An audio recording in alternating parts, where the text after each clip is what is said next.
اعوذ باللہ من الشیطان الرجیم بسم اللہ الرحمن الرحیم لا الہ الا اللہ المالک الحق المبین لا الہ الا اللہ المالک الحق المبین لا الہ الا اللہ الحق لا الہ الا اللہ المالک الحق المبین۔ چار عظیم فائدے۔ یہ جو کلمات میں نے آپ کے سامنے بار بار پڑھے ہیں، ان کے چار فائدے، میں عظیم فائدے آپ کو بتانے جا رہا ہوں۔ یہ جو کلمات ہیں یہ آپ نے 100 بار پڑھنے ہیں، تو کس طرح پڑھنے ہیں اور کیوں پڑھنے ہیں اور کس نے کہا ہے ہمیں کہ یہ پڑھنے؟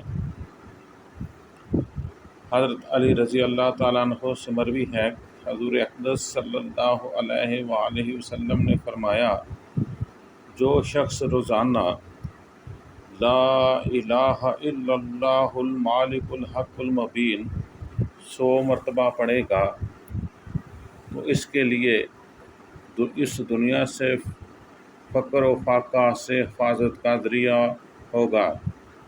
یعنی جو شخص لا الہ الا اللہ المالک الحق المبین پڑھے گا، اس دنیا میں اس کے لیے رزق میں کوئی کمی پیشی نہیں ہوگی، بلکہ اس کا رزق میں اضافہ ہوگا، اس کو کوئی فقر و فاقہ نہیں ہوگا۔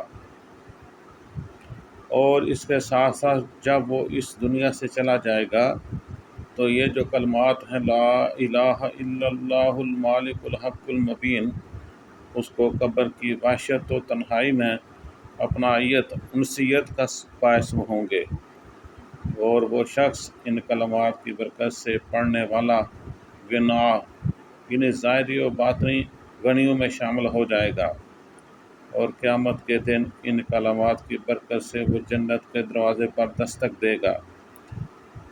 آپ نے دیکھا کتنا بڑے فائدے ہیں اس کے۔ یہ جو کلمات ہیں لا الہ الا اللہ المالک الحق المبین، تو یہ جو چار کلمات ہیں، یہ جو چار عظیم فائدے ہیں ان کلمات کے، کتنے بڑے ہیں۔ تو اس کی تشریح کچھ اس طرح ہے۔ اس حدیث سے معلوم ہوا کہ لا الہ الا اللہ المالک الحق المبین جو شخص روزانہ 100 بار پڑھتا ہے، اس کو بڑے چار فائدے ہوتے ہیں۔ وہ چار بڑے فائدے کیا ہیں؟ ان میں سے ہر ایک فائدہ ایسا ہے جس کا ہر شخص محتاج ہے، لہٰذا ہر شخص کو ہر روز اس کی ایک تسبیح پڑھ لینی چاہیے۔ وہ فوائد آپ کی نظر میں پھر بیان کرتا ہوں۔ اس سے فقر و فاقہ یعنی معاشی تنگی جو اس کی ہوتی ہے وہ دور ہو جاتی ہے۔ پھر جب وہ مر جاتا ہے تو قبر کی وحشت دور کر دی جاتی ہے اور اسے غنی کر دیا جاتا ہے۔ آمین۔